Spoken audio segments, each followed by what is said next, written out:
며칠째 건조특보가 내려진 경남 하동군 지리산 인근에서 오늘 낮 산불이 발생했습니다. 이 불은 지금도 계속 번지고 있습니다. 산림청은 산불 2단계를 발령하고 총력 대응하고 있고 주민들은 긴급 대피했습니다. 현장 연결합니다. 자, 이재경 기자, 이제 해가 져서 진화 작업도 쉽지 않을 텐데 지금도 산불이 계속 번지고 있는 상황인가요? 네, 저는 산불지휘본부 앞에 나와 있습니다. 오늘 낮 1시 20분쯤 시작된 산불은 벌써 6시간 넘게 계속되고 있습니다. 불은 높은 산 능선을 넘었기 때문에 이곳에선 불길이나 연기는 보이지 않고 있습니다. 이번 산불은 지리산 국립공원구역인 경남 하동군 화계면 의심마을 도로 옆 야산에서 시작됐습니다. 현재 불길은 지리산 남쪽 사면을 따라 번지고 있습니다. 산림당국은 오후 3시 50분 산불 2단계를 발령하고 진화일기 31대와 장비 31대, 인력 370여 명을 투입했습니다. 그러나 화재 현장은 산이 높고 험한 데다 순간 최대 풍속 초속 10m의 바람이 불어 진화에 어려움을 겪고 있습니다. 해가 지면서 지금은 헬기도 모두 철수한 상태라 진화 인력만으로 불길을 잡고 있습니다. 인명피해는 없지만 산불 현장 근처 마을 주민 190여 명은 인근 마을회관과 학교로 긴급 대피했습니다. 마을에서 밑에서 타 올라가가지고 그러니까 막 연기가 불이 막 불거이 올라가는 거야. 산에 막 불이 보이고 연기가 많이 났었어요. 해발 500m의 산중마을인 대성마을 주민과 소방대원, 국립공원 직원 등 6명은 방화선 구축을 위해 현재 마을에 남아있는 것으로 알려졌습니다. 산림청은 산불 영향구역을 약 85헥타르, 불길이 이어진 길이는 4.3km로 추정하고 있는데 저녁 7시 기준 진화율은 46%입니다. 산림당국은 화재 원인을 화목보일러로 추정하고 있으며 불을 완전히 끄는 대로 정확한 원인과 피해 규모를 조사할 예정입니다. 지금까지 경남 하동군 산불 현장에서 MBC 뉴스 이재경입니다. 정부가 내놓은 일제강제동원 해법을 규탄하는 대규모 집회가 오늘 서울 도심에서 열렸습니다. 다음 주 윤석열 대통령의 일본 방문을 앞두고 피해자들과 지원단체, 시민들의 반대 목소리가 커지고 있습니다. 이혜리 기자가 취재했습니다. 정부가 강제동원 배상안을 내놓은 뒤 맞은 첫 주말. 서울광장에서 정부를 규탄하고 일본의 사죄와 배상을 촉구하는 대규모 집회가 열렸습니다. 주최 측은 이번 정부 배상안이 외교사의 치욕이라고 주장했습니다. 총체적으로 순환당한 민족의 역사적 존엄을 다시 짓밟으며 오늘과 미래 세대의 기억 속에 씻을 수 없는 치욕의 발자국을 남겼습니다. 법률가들은 정부의 배상안이 대법원 판결에 어긋나는 위법이라고 지적했습니다. 대의 변제를 하기 위해서는 무엇보다도 당사자의 동의가 필요합니다. 사과 없이 제3자한 대의 변제는 일찍이 원고들 또한 거부한 바 있습니다. 정치권에서도 민주당과 정의당 지도부가 참석해 윤석열 정부를 규탄했습니다. 역사의 정의를 배신했다가 몰락해간 박근혜 정권의 전철을 밟지 마십시오. 집회 현장에서는 정부 배상안 무효를 요구하는 서명운동도 벌어졌습니다. 오늘 서울광장에는 주최 측 추산 1만 명의 시민들이 모였습니다.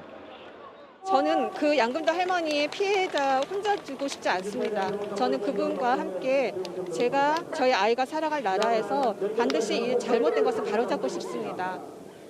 피해자분들이 원하는, 우리 민족이 원하는 그 진정한 사과가 선행되지 않는데 그건 주객이 전도된 것이라고 생각을 합니다.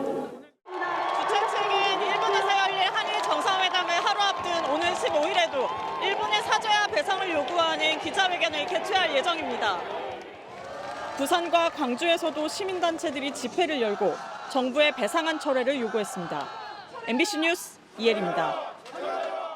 전주 도심에서 70대 노인이 운전하던 SUV 차량이 상가로 돌진하는 사고가 발생했습니다.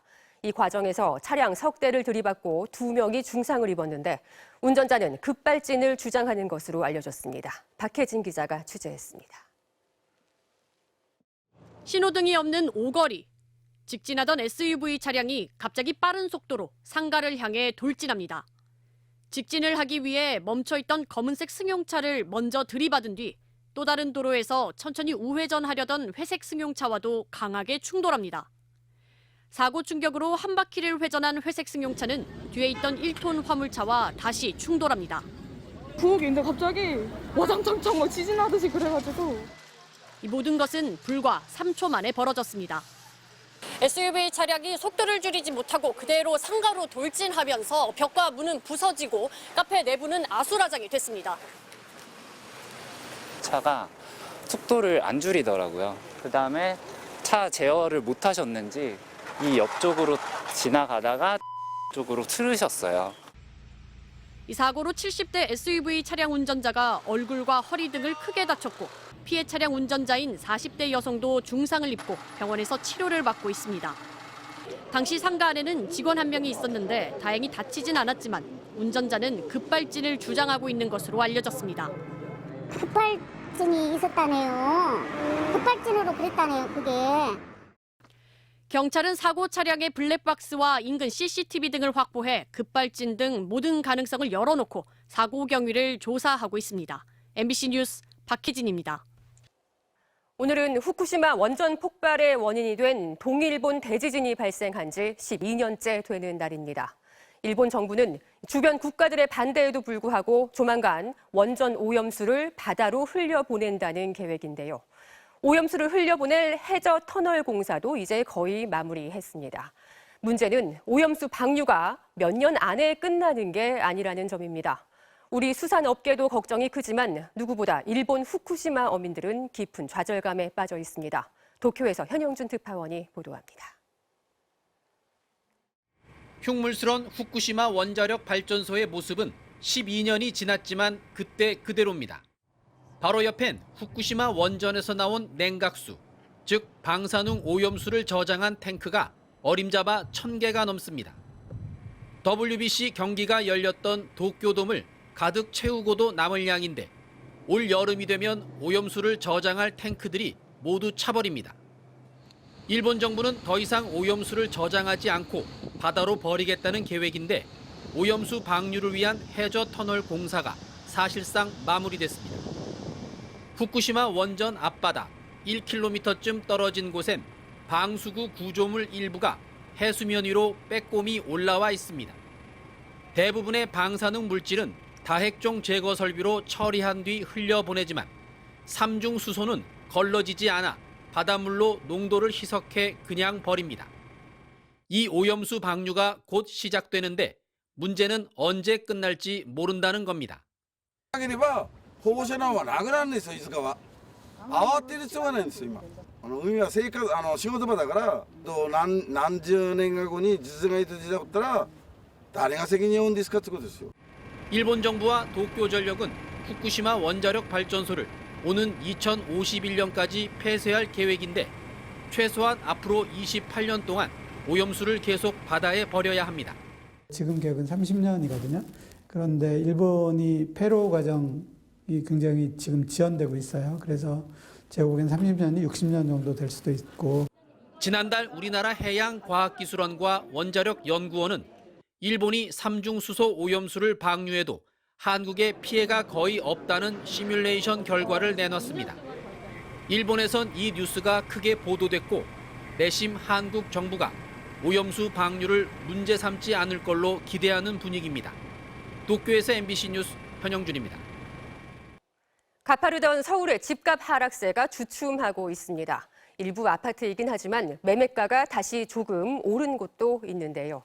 하지만 바닥을 쳤던 부동산 경기가 반등세로 돌아섰다고 판단하기에는 아직 이르다는 분석입니다. 임상재 기자의 보도입니다. 전용 면적 86제곱미터가 11억 5천만 원에 거래됐던 한 아파트는 2년 새 8억 원대까지 3억 원 넘게 떨어졌습니다. 하지만 최근 한 달 사이 매매가는 5천만 원 이상 올랐습니다.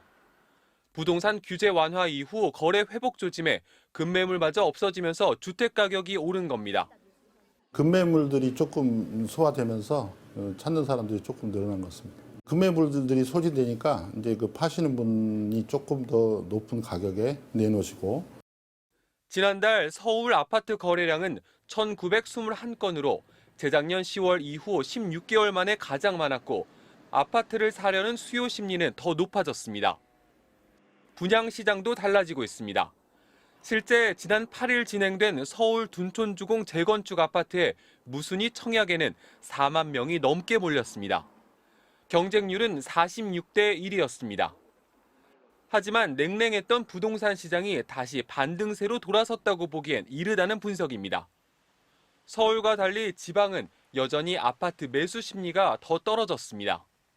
전반적인 부동산 시장의 반등이라고 해석하기보다는 서울 쪽에 대한 관심과 수요 집중 이런 건 아무리 부동산 시장이 나빠도 나타났었기 때문에 이제 그런 영향으로 보시면 될 것 같습니다. 잠시 숨고르기를 하는 기준금리가 인상될 가능성이 남아 있습니다. 150조 원에 이르는 부동산 PF 대출 부실 위험도 부동산 경기를 위축시킬 것으로 보입니다. MBC 뉴스 임상재입니다.